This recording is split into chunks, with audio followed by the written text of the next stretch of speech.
What's up, guys? Welcome to your 88th Android tutorial for the new Boston.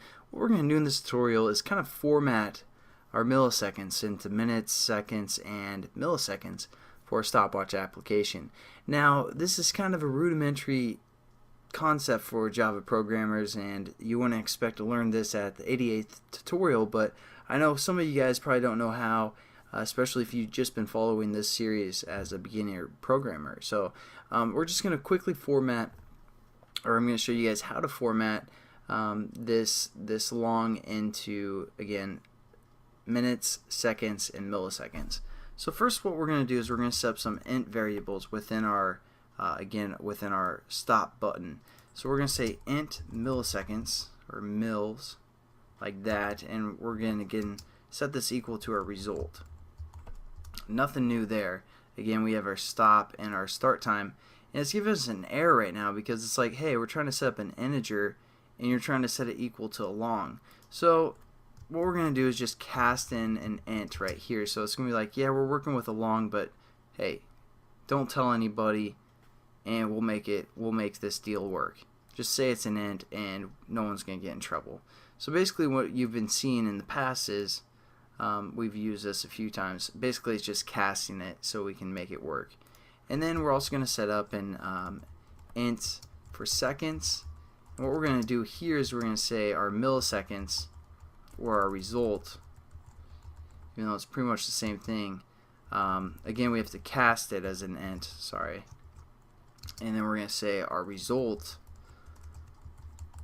divided by 60. Wait, no, divided by 1,000, I'm sorry. Because milliseconds into seconds, we're going to divide it by 1,000. General basic math right there. And then we're also going to set up an int for minutes. And we're going to set this equal to, again, int.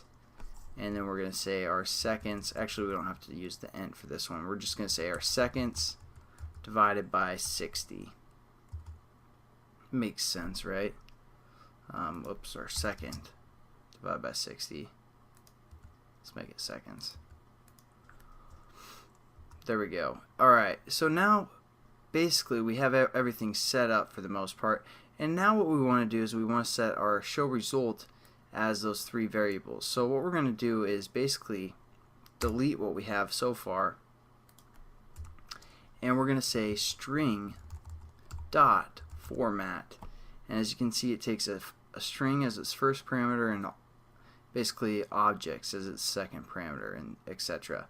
So we're going to click that, and for what we're going to say is basically we want to have our our minutes, our seconds, and then milliseconds all separated by a colon. So it's going to be something like this, right? But now we need to set up, basically that's not going to print anything with our variables in there. So what we're going to do is we're going to say our parenthesis sign, or I'm sorry, percentage sign D. And that's basically going to give us kind of a reference, which I'll explain in a second. And again, parentheses D within here, we're going to say O2 and parentheses, oops, I'm sorry,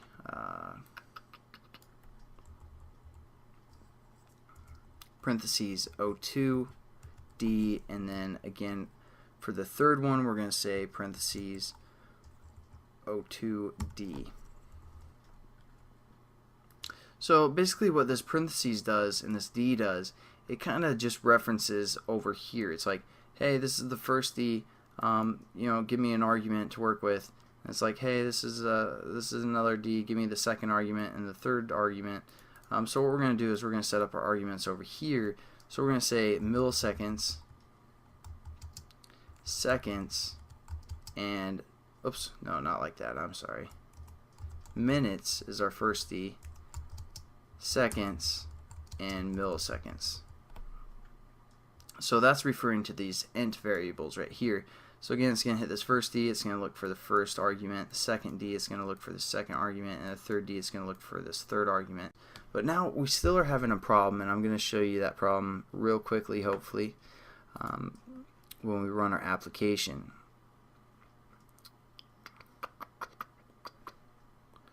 So we're going to hit start, let it run for a little bit, and then basically when we hit stop, our milliseconds is still showing all of our milliseconds, and you know it's still showing the 5 here. Stop again. We have the 14 here and the 14 here, etc. So we want to get rid of that problem.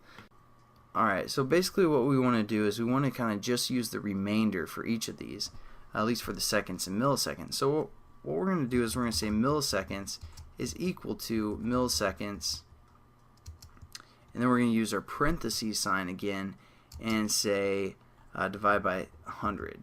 So basically what that is going to do is it's going to take our milliseconds, it's going to divide by 100, and whatever's left over, it's going to take that and set it equal to. So this, I don't know if that makes sense, but we're also going to do that for our seconds as well. So we're going to say seconds equals seconds divided by, and take the remainder of 60. Let's say we have 181 seconds. What this is going to do is it's going to say 181 seconds divided by 60. Hey, that goes into it 3 times and with a remainder of 1. So it's basically going to give us the remainder. So it's going to say 1. So basically that's what we're working with. And now when we run our application, everything should work out perfectly.